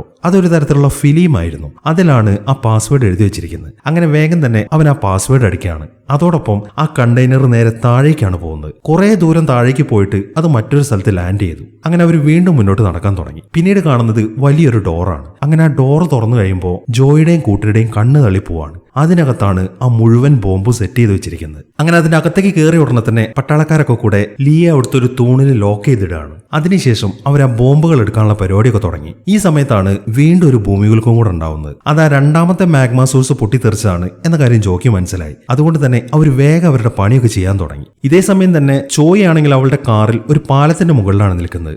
ഭൂമി കുലുങ്ങിയതുകൊണ്ട് തന്നെ ആ പാലം മൊത്തം ഇടിഞ്ഞു പൊളിഞ്ഞു വീഴാൻ തുടങ്ങി. അവക്കാണെങ്കിൽ ഇപ്പൊ അവിടെ നിന്ന് പുറത്തേക്ക് ഇറങ്ങാനും സാധിക്കുന്നില്ല. അങ്ങനെ കഷ്ടപ്പെട്ട് പുറത്തേക്ക് ഇറങ്ങാൻ നേരത്താണ് അവിടെ ഒരു സുനാമി അടിക്കുന്നത്. അതോടൊപ്പം തന്നെ അവൾ അവിടെ നിന്ന് തെറിച്ചു പോവുകയും ചെയ്യുന്നു. ഈ സമയമാകുമ്പോഴേക്കും ലീ ആണെന്നുണ്ടെങ്കിൽ വളരെ കഷ്ടപ്പെട്ട് അവനെ കെട്ടിയിട്ടിരിക്കുന്ന തൂണൊക്കെ വലിച്ചു പറിച്ച് കളയുന്നുണ്ട്. അതിനുശേഷം പുറത്തേക്ക് ഇറങ്ങി ഓടാൻ തുടങ്ങി. ഈ സമയത്താണ് മറ്റൊരു പ്രശ്നം വരുന്നത്. അതിനകത്തുനിന്ന് ആ ബോംബുകളൊക്കെ എടുക്കാൻ ശ്രമിച്ചുകൊണ്ട് തന്നെ അവിടുത്തെ ഡോർ അടയുന്നുണ്ട്. ലീ എന്തെന്ന് വെച്ച് കഴിഞ്ഞാൽ ഒരു വീപ്പ എടുത്തിട്ട് ആ ഡോറിന്റെ ഇടയിലേക്ക് വെക്കുകയാണ്. അതോടൊപ്പം തന്നെ ആ ഡോർ സ്റ്റക്ക് ആവുകയും ചെയ്യുന്നു. പുറത്തേക്ക് ഇറങ്ങിയ ഉടനെ തന്നെ അവൻ നേരത്തെ വിളിച്ച ആളെയാണ് വിളിക്കുന്നത്. അവർ പറയുന്നത് എന്താണെന്ന് വെച്ച് കഴിഞ്ഞാൽ നിന്റെ മകളെ ബോർഡർ ഇറക്കാൻ വേണ്ടി ഞങ്ങൾ സഹായിക്കാം, പക്ഷെ അതിനുവേണ്ടി നീ ഞങ്ങൾക്കൊരു കാര്യം ചെയ്യണം. ആ ഡെറ്റനേറ്ററും അത് നിർവീര്യമാക്കാൻ അറിയുന്ന ഒരു ടെക്നീഷ്യനെയും നീ ബോർഡറിലേക്ക് കൊണ്ടുവരണം. അങ്ങനെയാണെങ്കിൽ മാത്രമേ നിന്റെ മകളെ രക്ഷിക്കാൻ ഞങ്ങൾ സഹായിക്കത്തുള്ളൂ എന്നൊക്കെയാണ് അവർ പറയുന്നത്. അത് കേൾക്കുമ്പോൾ ലീക്ക് പിന്നെ ഒരു നിവൃത്തിയുമില്ല. തിരിച്ച് ജോയുടെയും ടീമിന്റെ അടുത്തേക്ക് പോയേ പറ്റൂ. ഈ സമയമാകുമ്പോഴേക്കും ജോയും ടീമും ആ ഡെറ്റനേറ്റർ മൊത്തം സെറ്റ് ചെയ്ത് പുറത്തേക്ക് ഇറങ്ങാണ്. ഈ സമയത്താണ് ലീയെ കാണാത്തവർ ശ്രദ്ധിക്കുന്നത്. അവൻ ഇത് എവിടെ പോയി ചിന്തിച്ചുകൊണ്ട് നിൽക്കുമ്പോഴാണ് ആ ലിഫ്റ്റ് താഴേക്ക് വരുന്നത്. അവർ നോക്കുമ്പോൾ ലീ അതിനകത്ത് തന്നെയുണ്ട്. അത് കാണുമ്പോൾ അവർക്ക് സമാധാനമായി. അങ്ങനെ അവരെല്ലാവരും വേഗം തന്നെ ആ ഫാക്ടറിയിൽ നിന്ന് പുറത്തേക്ക് ഇറങ്ങാണ്. അതോടൊപ്പം തന്നെ ആ ഫാക്ടറിയും പൂർണ്ണമായിട്ടും തകർന്നു പോകുന്നു. ഈ സമയം ചോയ് ആണെന്നുണ്ടെങ്കിൽ വെള്ളത്തിലാണ് വീണ് കിടക്കുന്നത്. അവളും കഷ്ടപ്പെട്ട് അവിടെ നിന്ന് പുറത്തേക്ക് ഇറങ്ങുന്നുണ്ട്.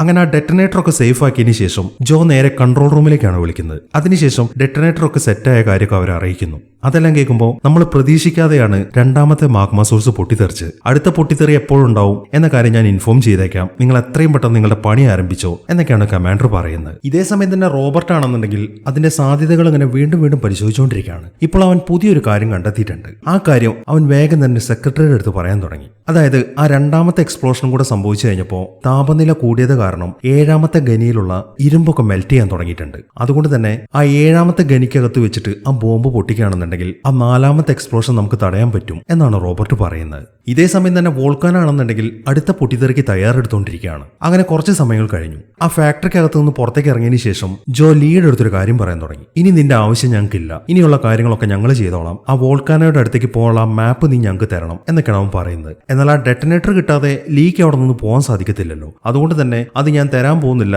ഞാനും നിങ്ങളുടെ കൂടെ തന്നെ വരുന്നുണ്ട് എന്നാണ് അവൻ പറയുന്നത്. ഈ സമയം ജോ അവന് നേരെ ഒരു തോക്ക് ചൂണ്ടാണ്. അത് കാണുമ്പോൾ ഈ തോക്കിനകത്തിരിക്കുന്ന റബ്ബർ ബുള്ളറ്റ് അല്ലേ, അത് വെച്ച് നീ എന്ത് ചെയ്യാനാണ് ലീ ചോദിക്കുന്നു. റബ്ബർ ബുള്ളറ്റ് ഒക്കെ തന്നെയാണ്, പക്ഷെ ഇത്ര അടുത്തുനിന്ന് വെടിവെച്ച് കഴിഞ്ഞാൽ ഇത് മതി നിന്റെ പണി തീരാൻ എന്നാണ് ജോ പറയുന്നത്. പെട്ടെന്നാണ് വേറെ കുറെ ആളുകൾ അങ്ങോട്ട് ഷൂട്ട് ചെയ്യുന്നത്. അതോടൊപ്പം തന്നെ ജോയും ടീമും അവിടെ നിന്ന് ചിതറി ഓടാൻ തുടങ്ങി. ആരാണ് ഷൂട്ട് ചെയ്യുന്നത് എന്ന കാര്യം അവർക്ക് മനസ്സിലായിട്ടില്ല. എന്നാൽ കറക്റ്റ് ആയിട്ടാണ് അവർ വെടിവെച്ചുകൊണ്ടിരിക്കുന്നത്. ജോയുടെ കൂട്ടത്തിലുള്ള പല ആളുകളും വെടിയേറ്റ് താഴേക്ക് വീഴുന്നുണ്ട്. ഈ സമയത്താണ് ലീ ഒരു കാര്യം മനസ്സിലാക്കുന്നത്. അവന്മാര് കറക്റ്റ് ആയിട്ടാണ് ഷൂട്ട് ചെയ്യുന്നത്. അതിൽ നിന്നും അവന്മാരുടെ അടുത്ത് ഹീറ്റ് ഡിറ്റക്ടർ ഉണ്ട് എന്നാണ് ലീ ജോയുടെ അടുത്ത് പറയുന്നത്. അത് മനസ്സിലാക്കുമ്പോൾ ജോ എന്ത് ചെയ്യുന്നു വെച്ച് കഴിഞ്ഞാൽ നേരെ പോകുന്നത് അവിടെയുള്ള ഒരു ട്രക്കിന്റെ അടുത്തേക്കാണ്. അതിനുശേഷം ആ ട്രക്കിന്റെ അടിയിലേക്ക് കയറി അതിലെ പെട്രോൾ ടാങ്ക് കുത്തി ലീക്ക് ചെയ്യാൻ തുടങ്ങി. അങ്ങനെ അതൊക്കെ ലീക്കാവുമ്പോൾ അവൻ വേഗം തന്നെ വണ്ടി എടുത്തിട്ട് മുന്നോട്ട് പോവാണ്. ഈ സമയം അവന്റെ നിർദ്ദേശപ്രകാരം അവന്റെ കൂട്ടത്തിലുള്ള ഒരാൾ ആ വണ്ടിക്ക് നേരെ ഷൂട്ട് ചെയ്യുന്നുണ്ട്. അതോടൊപ്പം തന്നെ അവൻ അവിടെ നിന്ന് ചാടുകയും ചെയ്യുന്നു. അങ്ങനെ വലിയൊരു പൊട്ടിത്തെറി നടക്കാൻ തുടങ്ങി. മാത്രമല്ല ആ പെട്രോൾ ലീക്കായ വഴി മൊത്തത്തിൽ തീ പിടിച്ചുകൊണ്ടിരിക്കുകയാണ്. അതുകൊണ്ട് തന്നെ ആ ഷൂട്ട് ചെയ്യുന്നവന്മാർക്ക് ഹീറ്റ് ഡിറ്റക്ടർ വെച്ചിട്ട് ആൾക്കാരെ തിരിച്ചറിയാൻ സാധിക്കുന്നില്ല. ഈ സമയമാകുമ്പോഴേക്കും ലീ ഒരു വണ്ടി ഓടിച്ചുകൊണ്ട് നേരെ ജോയുടെ അടുത്തേക്ക് ചെല്ലുന്നുണ്ട്. അവൻ വേഗം തന്നെ ആ വണ്ടിക്കകത്തേക്ക് കയറാണ്. എന്നാൽ ജോ നോക്കുമ്പോൾ അവന്റെ കൂടെയുള്ള ആരും തന്നെ ആ വണ്ടിക്കകത്തില്ല. അവരൊക്കെ എവിടെ പോയി എന്ന് ചോദിക്കുമ്പോഴാണ് ലീ ഒരു ഷോക്ക് അടിപ്പിക്കുന്ന സാധനം എടുത്തിട്ട് ജോയെ ബോധം കെടുത്തുന്നത്. അതിനുശേഷം അവൻ പെട്ടെന്ന് തന്നെ വണ്ടി മുന്നോട്ട് ഓടിക്കാൻ തുടങ്ങി. ഇത്രയും നേരം ഇവരെ ഷൂട്ട് ചെയ്തല്ലോ, അതൊക്കെ അമേരിക്കക്കാരായിരുന്നു. ആ ന്യൂക്ലിയർ ഡിവൈസ് ഒക്കെ എടുക്കാൻ വേണ്ടിയിട്ട് തന്നെയാണ് അവരും അങ്ങോട്ട് വന്നിരിക്കുന്നത്. കുറേ ന്യൂക്ലിയർ ഡിവൈസുകൾ ഉപയോഗിച്ചെന്ന് അറിയുമ്പോൾ അവരുടെ കൺട്രോൾ റൂമും അമേരിക്കക്കാർ വന്ന് സീസ് ചെയ്യുന്നുണ്ട്. ഇനിയുള്ള കാര്യങ്ങളൊന്നും നിങ്ങൾ നോക്കണ്ട, നിങ്ങൾ ചെയ്തിടത്തോളം മതി, ഇനി ഇവിടുന്ന് അങ്ങോട്ടുള്ള കാര്യങ്ങളൊക്കെ ഞങ്ങൾ ചെയ്തോളാം എന്നാണ് അമേരിക്കക്കാരിപ്പോൾ എല്ലാവരോടും പറയുന്നത്. അവരാണെങ്കിൽ ഒന്നും ചെയ്യാൻ പറ്റാത്ത അവസ്ഥയിൽ നിൽക്കുകയാണ്. ഇതെല്ലാം റോബർട്ടും കാണുന്നുണ്ട്. അവനും ആകെ നിരാശയിലാണ്. ഇനിയിപ്പോൾ അവിടെ നിന്നിട്ട് ഒന്നും ചെയ്യാൻ പറ്റത്തില്ല എന്ന കാര്യം അവനും മനസ്സിലായി. അവൻ വേഗം തന്നെ ദേഷ്യത്തോടെ പുറത്തേക്ക് ഇറങ്ങാണ്. ഈ സമയം സെക്രട്ടറി അങ്ങോട്ട് വന്നിട്ട് അവനെ തടയാൻ ശ്രമിക്കുന്നുണ്ട്. അത് കാണുമ്പോൾ എന്നെ ഇവിടെ പിടിച്ചു വെച്ചിട്ട് എന്ത് ചെയ്യാനാണ്, നമ്മുടെ രാജ്യത്തിനൊരു പ്രശ്നമുണ്ട്, സ്വന്തമായിട്ട് ഒരു തീരുമാനം എടുക്കാനുള്ള കഴിവില്ല. ഇതൊക്കെ കൊണ്ട് തന്നെയാണ് ഇവിടുത്തെ സിറ്റിസൺഷിപ്പ് ഞാൻ ഉപേക്ഷിച്ചിട്ട് അമേരിക്കയിലേക്ക് പോയത്. ദയവ് ചെയ്ത് എന്നെ വിട്ടേക്ക്, ഈ പരിപാടിക്ക് ഞാനില്ല എന്ന് പറഞ്ഞിട്ട് റോബർട്ട് അവിടെ നിന്ന് പോവാണ്. ഇതേ സമയം തന്നെ മറ്റേ അമേരിക്കക്കാരൊക്കെ ജോയുടെ ടീമിലുള്ള ബാക്കി എല്ലാവരെയും റെസ്ക്യൂ ചെയ്തിട്ടുണ്ട്. അവര് നോക്കുമ്പോൾ ജോയെയും ആ ഡെറ്റനേറ്റർ അവിടെ കാണുന്നില്ല. അവൻ രക്ഷപ്പെട്ടു എന്ന കാര്യം അവർക്ക് മനസ്സിലായി. ഉടനെ തന്നെ അവരെ കണ്ടുപിടിക്കാനാണ് അമേരിക്കക്കാർ ഇപ്പോൾ പ്ലാൻ ചെയ്യുന്നത്. ഇതേ സമയം തന്നെ ലീ ആണെങ്കിൽ ജോയെയും കൊണ്ട് മുന്നോട്ട് പോയിക്കൊണ്ടിരിക്കുകയാണ്. ജോയ്ക്ക് ബോധം വരുമ്പോൾ അവന്റെ കയ്യിൽ വിലങ്ങ് വെച്ചിട്ടുണ്ട്. അതുകൊണ്ട് തന്നെ അവൻ അവിടെ നിന്ന് എഴുന്നേക്കാൻ സാധിക്കുന്നില്ല. കുറച്ച് മുന്നോട്ട് പോയതിനു ശേഷം മൂത്രമൊഴിക്കാൻ വേണ്ടി ലീ വണ്ടി നിർത്തുന്നുണ്ട്. ഇതിനിടയിലാണ് ജോ ഒരു കാര്യം ചെയ്യുന്നത്. നേരത്തെ ആ വണ്ടിക്കകത്ത് വീണ ബുള്ളറ്റ് ഉണ്ടല്ലോ, അതിന്റെ ഷെല്ല് അവിടെ കിടക്കുന്നുണ്ട്. അവൻ അത് എടുത്തിട്ട് അതിന്റെ തട്ടം വെച്ച് അവന്റെ വിലങ്ങിലെ സ്ക്രൂ ഒക്കെ കഴിക്കാൻ തുടങ്ങി. കുറെ നേരം അത് ശ്രമിക്കുന്നതിനിടയിൽ ലീ അത് കണ്ടെത്തുന്നുണ്ട്. ലീ അവന്റെ അടുത്തേക്ക് വരുമ്പോഴാണ് ജോ അവന്റെ അടുത്തുണ്ടായിരുന്ന ട്രാക്കർ പൊക്കി കാണിക്കുന്നത്. ഇതെന്റെ കയ്യിലുള്ളിടത്തോളം കാലം എന്റെ ടീം ഉറപ്പായിട്ട് എന്നെയും തേടി വരും എന്ന് പറഞ്ഞിട്ട് അവൻ അതെടുത്തിട്ട് വിഴുങ്ങുകയാണ്. അതിനുശേഷം അവന്റെ വിലങ്ങ കൂരിയിട്ട് വേഗം തന്നെ ആ വണ്ടി ഓടിച്ച് മുന്നോട്ട് പോകാൻ തുടങ്ങി. അത് കണ്ട ഉടനെ തന്നെ ലീയും അതിനകത്തേക്ക് ചാടി കയറുന്നുണ്ട്. അങ്ങനെ ആ വണ്ടി ഓടിക്കുന്നതിനിടയ്ക്ക് ലീ വേഗം ചെന്നിട്ട് ജോയെ പിടിച്ചിടിക്കാൻ തുടങ്ങി. അങ്ങനെ കുറച്ച് സമയം അവർ തമ്മിലുള്ള ഒരു ഫൈറ്റ് നടന്നുകൊണ്ടിരിക്കുകയാണ്. അതിനിടയിൽ ആ വണ്ടിയുടെ കൺട്രോൾ വിട്ട് അത് നേരെ താഴേക്കാണ് പോകുന്നത്. അങ്ങനെ കുറെ താഴേക്ക് പോയി അതൊരു കുത്തരം നിൽക്കുന്ന മരത്തിലേക്കാണ് ഇടിച്ചു കയറുന്നത്. ഈ സമയവും അവർ തമ്മിലുള്ള ഫൈറ്റ് നടക്കുന്നുണ്ട്. അതിനിടയിൽ ജോ എന്ത് ചെയ്യുന്ന വെച്ച് കഴിഞ്ഞാൽ ആ ഷോക്ക് അടിക്കുന്ന ഡിവൈസ് എടുത്തിട്ട് ലീയെ ഷോക്ക് അടിപ്പിക്കുകയാണ്. പക്ഷെ അവിടെ വെള്ളം വീണിട്ടുണ്ടായിരുന്നു. അതുകൊണ്ട് തന്നെ അവനും ഷോക്ക് ഏൽക്കാൻ തുടങ്ങി. അങ്ങനെ രണ്ടുപേരുടെയും ബോധം പോവാണ്. ഇതേ സമയം റോബർട്ട് ആണെങ്കിൽ നേരെ പോകുന്നത് അവിടുത്തെ പട്ടാളക്കാരുടെ അടുത്തേക്കാണ്. അവരിപ്പോ അമേരിക്കൻ സിറ്റിസൺസിനെ ഒഴിപ്പിക്കുന്നുണ്ട്. അങ്ങനെ ആളുകളെ കൊണ്ടുപോകുന്ന ഒരു ബസ്സിന്റെ അകത്തേക്കാണ് റോബർട്ട് ചെന്ന് കയറുന്നത്. അങ്ങനെ ആ ബസ് പുറപ്പെടാൻ തുടങ്ങുമ്പോഴാണ് ജോയും അങ്ങോട്ട് വരുന്നത്. വണ്ടിക്കകത്തേക്ക് കയറുമ്പോൾ അവള് പട്ടാളക്കാരനായ ജോയുടെ ഹസ്ബൻഡാണ് എന്ന ബസ്സിന്റെ ഡ്രൈവറുടെ അടുത്ത് പറയുന്നുണ്ട്. അയാളാണെങ്കിൽ അവൾ അകത്തേക്ക് കയറ്റിവിടുകയും ചെയ്യുന്നു. അങ്ങനെ അവൾ നേരെ ചെന്നിരിക്കുന്നത് റോബർട്ടിന്റെ തൊട്ടടുത്താണ്. ഹസ്ബൻഡിന്റെ കാര്യം ആലോചിച്ചിട്ട് അവൾക്ക് നല്ല വിഷമമുണ്ട്. അവളാണ് ഈ കരയാൻ തുടങ്ങി. ഈ സമയം റോബർട്ട് എന്ത് ചെയ്യുന്ന വെച്ച് കഴിഞ്ഞാൽ അവന്റെ കയ്യിൽ ഒരു കർച്ചീഫ് എടുത്തിട്ട് അവൾക്ക് കൊടുക്കുകയാണ്. അങ്ങനെ കണ്ണൊക്കെ തുടച്ചതിന് ശേഷം അവൾ അവന്റെ അടുത്ത് സംസാരിക്കാൻ തുടങ്ങി. കൊറിയൻ ഭാഷയിലാണ് അവൾ സംസാരിക്കുന്നത്. എന്നാൽ ഈ ഒരു സമയം റോബർട്ട് പറയുന്നത് എനിക്ക് കൊറിയൻ ഭാഷ അറിയത്തില്ല എന്നാണ്. അവൻ അങ്ങനെ പറയുമ്പോൾ അവൾ പിന്നീട് ഒന്നും ചോദിക്കുന്നില്ല. ഈ സമയമാകുമ്പോഴേക്കും ജോയ്ക്ക് ബോധം വന്നിട്ടുണ്ട്. അവൻ നോക്കുമ്പോൾ അവന്റെ കൈ വീണ്ടും അവിടെ ലോക്ക് ചെയ്തിരിക്കുകയാണ്. അത് കാണുമ്പോൾ അവന് ശരിക്കും സങ്കടം വരാൻ തുടങ്ങി. നീ എന്താണ് ലീ കാണിക്കുന്നത്? എനിക്ക് ഇവിടെ നിന്ന് പോയിട്ട് അത്യാവശ്യമുണ്ട്. എന്റെ വൈഫിന്റെ ഡെലിവറി ഡേറ്റ് അടുത്തിരിക്കുകയാണ്. ഞാൻ അവളുടെ അടുത്തേക്ക് ചെല്ലാന്ന് പ്രോമിസ് കൊടുത്താണ്. അതുകൊണ്ട് എത്രയും പെട്ടെന്ന് ഈ മിഷൻ തീർക്കണം. എനിക്ക് എങ്ങനെയെങ്കിലും ആ വോൾക്കാനോയുടെ അടുത്തേക്ക് പോകണം. അതിനുള്ള വഴി എനിക്ക് പറഞ്ഞതാ. നിനക്കും ഒരു മോളുണ്ടല്ലോ, അവളെക്കുറിച്ച് ഓർത്തിട്ടെങ്കിലും നീ എന്നെ ഒന്ന് സഹായിക്ക് എന്നൊക്കെ അവൻ വളരെ വിഷമത്തോടെ പറയാൻ തുടങ്ങി. അതെല്ലാം കേൾക്കുമ്പോൾ ലീ ആണെങ്കിൽ അവനെ സഹായിക്കാമെന്ന് സമ്മതിക്കുകയും ചെയ്യുന്നു. ഈ സമയം റോബർട്ടും ജോയും നേരെ ചെല്ലുന്നത് അവിടെയുള്ള ഒരു ഷിപ്പ് യാർഡിലേക്കാണ്. ഷിപ്പിലാണ് അവർ അമേരിക്കയിലേക്ക് കൊണ്ടുവന്നത്. അവിടെ ഒരു ക്ലിയറൻസ് ഗേറ്റ് ഉണ്ട്. അമേരിക്കൻ സിറ്റിസൺ ആയതുകൊണ്ട് തന്നെ റോബർട്ടിനെ വേഗം തന്നെ അവർ കയറ്റിവിടുന്നു. ജോയിനെ ഇപ്പൊ കയറ്റിവിടുന്നില്ല.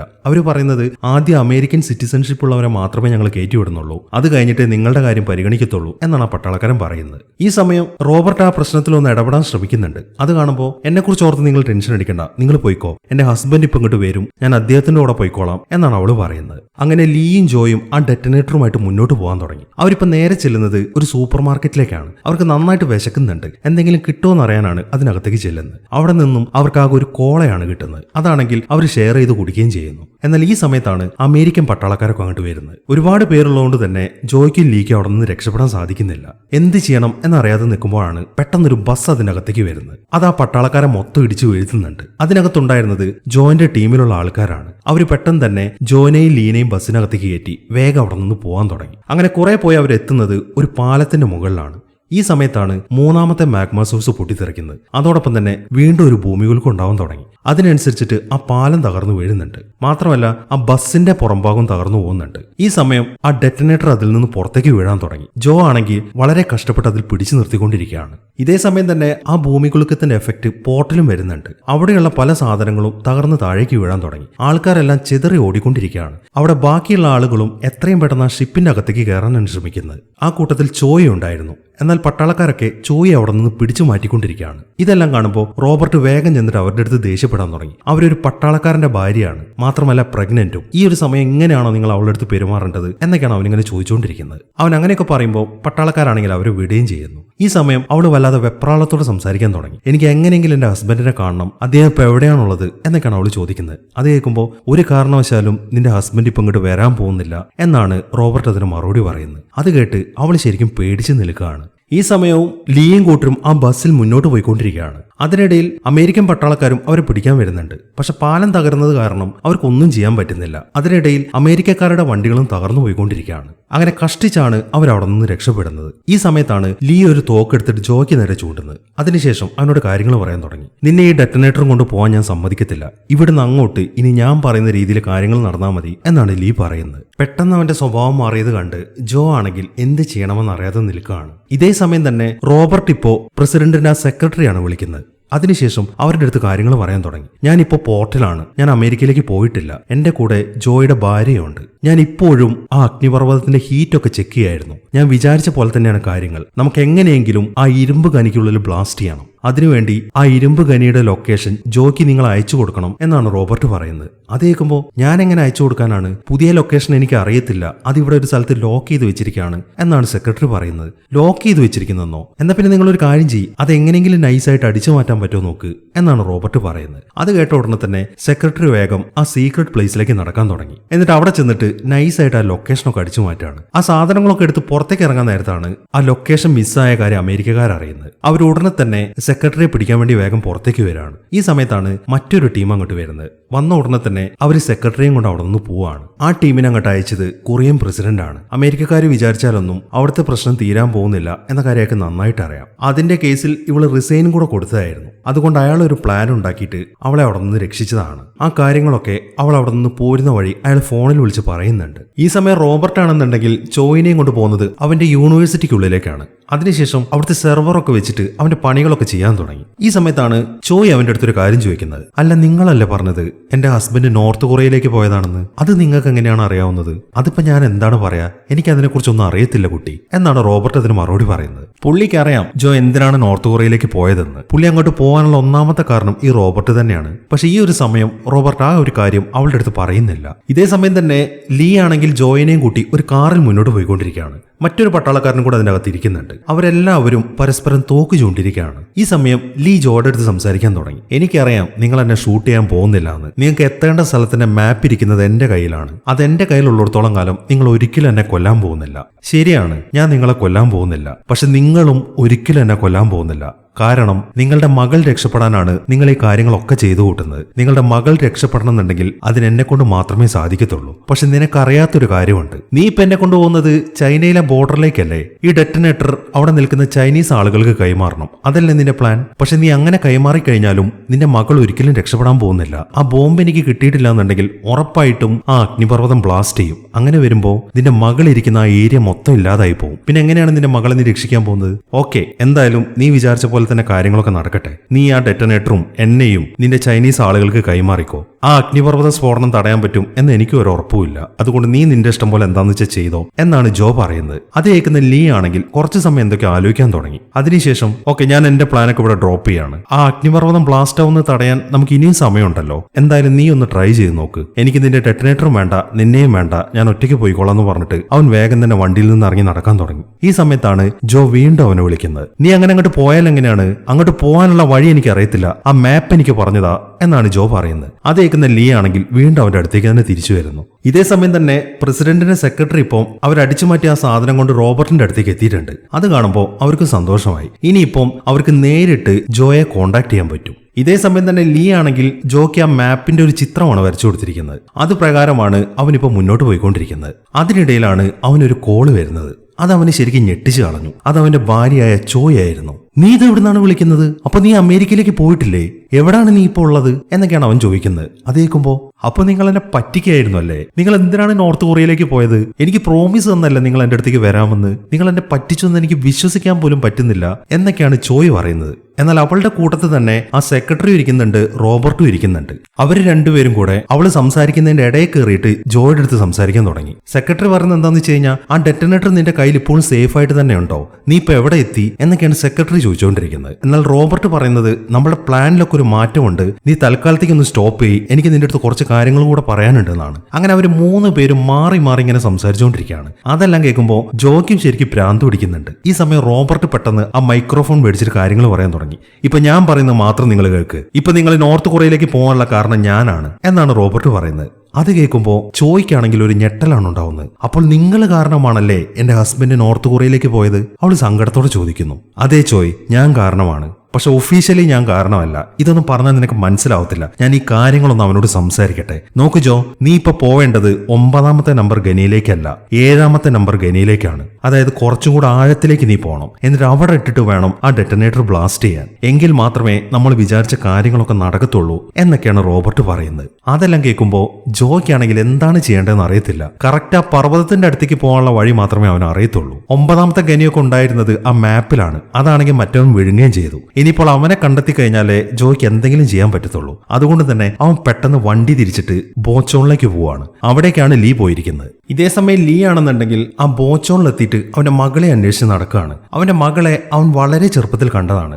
അതുകൊണ്ട് തന്നെ അവിടെയുള്ള കുട്ടികളിൽ ആരാണ് തന്റെ മകൾ എന്ന കാര്യം അവന് മനസ്സിലാവുന്നില്ല. അതിനിടയിലാണ് അവൻ ഒരു പെൺകുട്ടിയെ കാണുന്നത്. അവളുടെ നോട്ടത്തിൽ അത് തന്റെ മകളായിരിക്കാം എന്നാണ് അവൻ വിശ്വസിക്കുന്നത്. അങ്ങനെ അവൻ വേഗം തന്നെ അവളുടെ അടുത്തേക്ക് ചെന്നിട്ട് അവൻ നേരത്തെ കളക്ട് ചെയ്ത ആ മുട്ടായി എടുത്ത് അവൾക്ക് കൊടുക്കുകയാണ്. ഈ സമയത്താണ് കുറെ ആൾക്കാർ അങ്ങോട്ട് വരുന്നത്. അത് ആ ചൈനക്കാരായിരുന്നു. ഇവർക്കാണ് ആ ഡെറ്റനേറ്റർ അവൻ കൊടുക്കാമെന്ന് ഏറ്റത്. അവരങ്ങോട്ട് വന്ന ഉടനെ തന്നെ ആ ഡെറ്റനേറ്റർ എവിടെ എന്നാണ് ലീഡ് എടുത്ത് ചോദിക്കുന്നത്. അത് കേൾക്കുമ്പോൾ ഡെറ്റനേറ്റർ ഇപ്പൊ എന്റെ കയ്യിലില്ല, പക്ഷെ അതിനെക്കുറിച്ച് ഞാൻ നിങ്ങൾക്ക് പറഞ്ഞു തരാം എന്നാണ് അവൻ പറയുന്നത്. എന്നാൽ അവനത് പറഞ്ഞു തീരുമ്പോഴേക്കും പെട്ടെന്ന് അയാൾ അവന്റെ വയറിന് നേരെ ഷൂട്ട് ചെയ്യാണ്. അതിനുശേഷം അവന്റെ മകളെ പിടിക്കാൻ വേണ്ടി അവരവന്റെ അടുത്തേക്ക് വരുന്നുണ്ട്.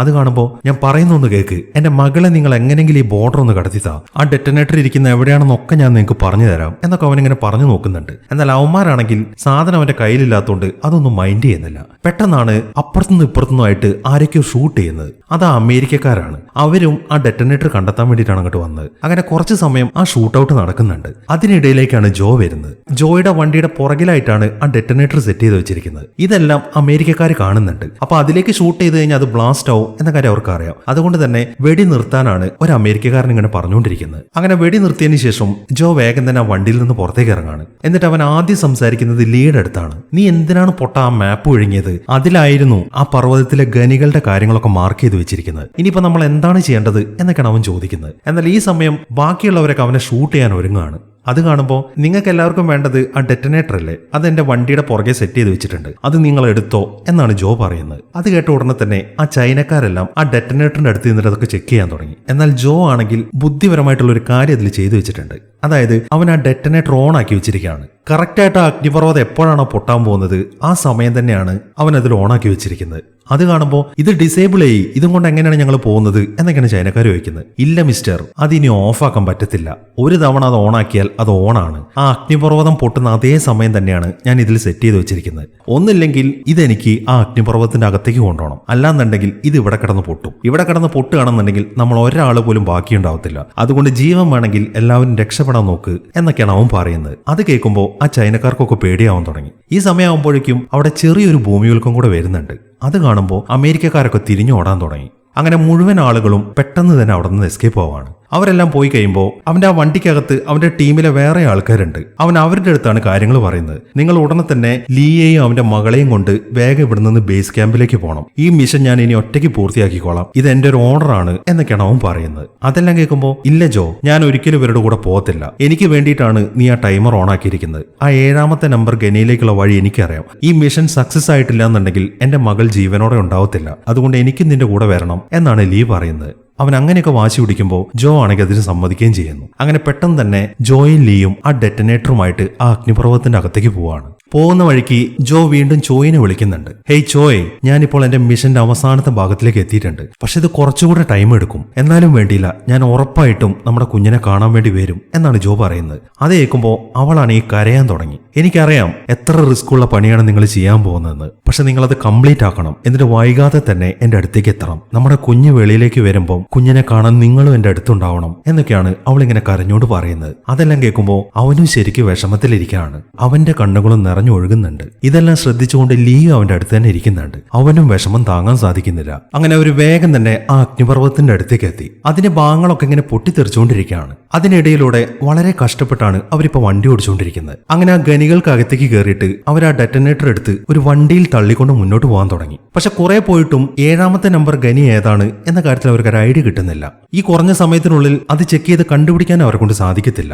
ഈ സമയത്താണ് ജോ ഒരു കാര്യം ചിന്തിക്കുന്നത്. ആ ഡെറ്റനേറ്റർ അവിടുത്തെ ഏറ്റവും താഴെയുള്ള ഖനിയിലേക്ക് സ്ഥാപിക്കുക, അത് കറക്റ്റ് ആയിരിക്കാൻ സാധ്യതയുണ്ട് എന്നാണ് അവൻ വിശ്വസിക്കുന്നത്. പക്ഷെ ഇതൊരു സൂയിസൈഡൽ മിഷനാണ്. ആ താഴത്തെ ഖനിയിലേക്ക് പോയി കഴിഞ്ഞാൽ അവർക്ക് തിരിച്ചു വരാൻ പറ്റത്തില്ല, രണ്ടുപേരും മരിച്ചു പോകും. അങ്ങനെ ആ ലിഫ്റ്റിന്റെ അകത്ത് ആ ഡെറ്റനേറ്റർ ഒക്കെ അവൻ സെറ്റ് ചെയ്തുകൊണ്ടിരിക്കുകയാണ്. എന്നാൽ അതിനിടയിലാണ് അവൻ പ്രതീക്ഷിക്കാത്തൊരു കാര്യം ലീ ചെയ്യുന്നത്. ആ ഡെറ്റനേറ്റർ ഒക്കെ സെറ്റ് ചെയ്ത് കഴിയുമ്പോൾ ലീ വേഗം തന്നെ ആ ലിഫ്റ്റിന്റെ അകത്തേക്ക് കയറിയിട്ട് ആ വാതിൽ ലോക്ക് ചെയ്യാണ്. അതിനുശേഷം അവൻ ജോന്റെ അടുത്ത് സംസാരിക്കാൻ തുടങ്ങി. നോക്ക് ജോ, ഈ കാര്യം ഇനി ഞാൻ ഒറ്റയ്ക്ക് ചെയ്തോളാം. എനിക്ക് അങ്ങനെ പുറത്തേക്ക് പോയിട്ട് എന്നെ കാത്തിരിക്കാൻ ആരുമില്ല. പക്ഷെ നിനക്ക് അങ്ങനെയല്ല. നിനക്ക് ഭാര്യയുണ്ട്, ഇന്ന് ജനിക്കാൻ പോകുന്ന നിന്റെ കുഞ്ഞുണ്ട്. നീ വേഗം ചെന്ന് അവരെ കാണാൻ നോക്ക്. ഈ കാര്യങ്ങൾ ഞാൻ ചെയ്തോളാം. പക്ഷെ നീ എനിക്കൊരു പ്രോമിസ് തരണം. എനിക്കൊരു മകളുണ്ട്, അവൾ ഇനി തനിച്ചാണ്, അവൾക്ക് ആരുമില്ല. അതുകൊണ്ട് ഇനി അങ്ങോട്ടുള്ള അവളുടെ കാര്യം കൂടെ നീ നോക്കണം എന്നാണ് ലീ പറയുന്നത്. അത്രയും പറഞ്ഞതിന് ശേഷം അവൻ ആ ലിഫ്റ്റ് താഴേക്ക് വിടുകയാണ്. അങ്ങനെ പെട്ടെന്ന് തന്നെ ആ ലിഫ്റ്റ് നേരെ അഗ്നിപർവ്വതത്തിന്റെ താഴേക്ക് പോകാൻ തുടങ്ങി. അതൊക്കെ കണ്ട് ജോ ആണെങ്കിൽ ഒന്നും ചെയ്യാൻ പറ്റാതെ അവിടെ തന്നെ നിൽക്കുകയാണ്. ഇനിയിപ്പോൾ അതിനകത്ത് നിന്നിട്ട് പ്രത്യേകിച്ച് കാര്യമൊന്നുമില്ല. അതുകൊണ്ട് തന്നെ അവൻ വേഗം തിരിച്ചോടാൻ തുടങ്ങി. ഇതേ സമയം ലീ ആണെന്നുണ്ടെങ്കിൽ നേരെ താഴത്തേക്ക് എത്തിയിട്ടുണ്ട്. അത് തന്നെയായിരുന്നു 7ാമത്തെ നമ്പർ ഖനി. അങ്ങനെ കുറച്ച് സമയത്തിനുള്ളിൽ ആ ഡെറ്റനേറ്റർ ബ്ലാസ്റ്റ് ചെയ്യാണ്. അതോടൊപ്പം തന്നെ ആ 4ാമത്തെ മാഗ്മ സോഴ്സ് പൂർണ്ണമായിട്ട് തകർന്നു പോവുകയും ചെയ്യുന്നു. ഇങ്ങനെ ഒരു പ്രോസസ്സ് നടന്നുകൊണ്ട് തന്നെ റോബർട്ട് പ്ലാൻ ചെയ്ത പോലെ ആ പൊട്ടിത്തെറി സിറ്റിയിലേക്ക് ബാധിക്കുന്നില്ല. അത് അവിടെ തന്നെ അങ്ങ് ഒതുങ്ങിത്തീരാണ്. ആ പൊട്ടിത്തെറിക്കിടയിലൂടെ ജോ ആണെങ്കിൽ ആ കാർ ഓടിച്ച് വളരെ വേഗത്തിൽ മുന്നോട്ട് പോവാണ്. ഈ സമയമാകുമ്പോഴേക്കും ചോയുടെ ഡെലിവറി ഒക്കെ കഴിഞ്ഞിട്ടുണ്ട്. പെട്ടെന്ന് ഡെലിവറി പെയിൻ വന്നപ്പോൾ റോബർട്ടും സെക്രട്ടറിയും കൂടെയാണ് അവളെ ഹോസ്പിറ്റലിലേക്ക് കൊണ്ടുവന്നത്. ഇപ്പൊ ചോയ്ക്കും കുഞ്ഞിനും വലിയ കുഴപ്പമൊന്നുമില്ല. അങ്ങനെ കാര്യങ്ങളൊക്കെ നല്ല രീതിയിൽ അവസാനിച്ചു. കുറേയിൽ ആ അഗ്നിപർവ്വതം പൊട്ടിയത് കാരണം തകർന്ന ഭാഗങ്ങളൊക്കെ റീബിൽഡ് ചെയ്തുകൊണ്ടിരിക്കുകയാണ്. അതിന്റെ ആ പ്രോസസ്സിംഗിൽ ഒരു അതിഥിയായിട്ട് കൊറിയൻ ഗവൺമെന്റ് റോബർട്ടിനെ അങ്ങോട്ട് വിളിച്ചിട്ടുണ്ട്. അവനെ വെയിറ്റ് ചെയ്തുകൊണ്ട് സെക്രട്ടറി ഇപ്പോൾ എയർപോർട്ടിൽ നിൽക്കുകയാണ്. അങ്ങനെ റോബർട്ട് അവരുടെ അടുത്തേക്ക് എത്തി. ഈ സമയം സെക്രട്ടറി അവനോടൊരു കാര്യം ചോദിക്കുന്നുണ്ട്. അല്ല, എത്ര ദിവസം ഇവിടെ നിൽക്കാനാണ് നിങ്ങളുടെ പ്ലാൻ എന്നാണ് സെക്രട്ടറി ചോദിക്കുന്നത്. അത് കേൾക്കുമ്പോൾ ഞാൻ എന്തായാലും ഈ രാജ്യത്ത് ജനിച്ചതല്ലേ, അതുകൊണ്ട് ഈ രാജ്യത്തിനോട് തന്നെയാണ് എനിക്ക് ഏറ്റവും കൂടുതൽ സ്നേഹം. അതുകൊണ്ട് ഇനി ഞാൻ ഇവിടെ അങ്ങ് കൂടാനാണ് തീരുമാനിച്ചിരിക്കുന്നത് എന്നാണ് അവൻ അതിന് മറുപടി പറയുന്നത്. ഇതേ സമയം തന്നെ ജോയി അവന്റെ ഫാമിലിയും വീട്ടിലിരുന്ന് ഭക്ഷണം കഴിച്ചുകൊണ്ടിരിക്കുകയാണ്. അവൻ ആൺകുഞ്ഞാണ് ജനിച്ചത്. അവൻ ലീക്ക് പ്രോമിസ് ചെയ്ത പോലെ തന്നെ ലീയുടെ മകളായ സുന്നും അവന്റെ കൂടെ തന്നെയുണ്ട്. ലീ ആഗ്രഹിച്ച പോലെ പൊന്നു പോലെയാണ് ജോയി അവന്റെ ഭാര്യ അവളെ നോക്കുന്നത്. ഇവരുടെ ഈ സന്തോഷകരമായിട്ടുള്ള നിമിഷങ്ങൾ കാണിച്ചുകൊണ്ടാണ് ഈ സിനിമ അവസാനിക്കുന്നത്. അപ്പോൾ എങ്ങനെയുണ്ടായിരുന്നു? എന്താണെങ്കിലും ഈ വീഡിയോനെ കുറിച്ചിട്ടുള്ള നിങ്ങളുടെ അഭിപ്രായങ്ങൾ എഴുതി അറിയിക്കാൻ മറക്കരുത്. ഒരു 300 കമന്റ് ആണ് ഈ വീഡിയോയ്ക്ക് ഞാൻ പ്രതീക്ഷിക്കുന്നത്. അപ്പോൾ കിടിലനൊരു സിനിമയുമായിട്ട് നമുക്ക് അടുത്ത വീഡിയോയിൽ കാണാം.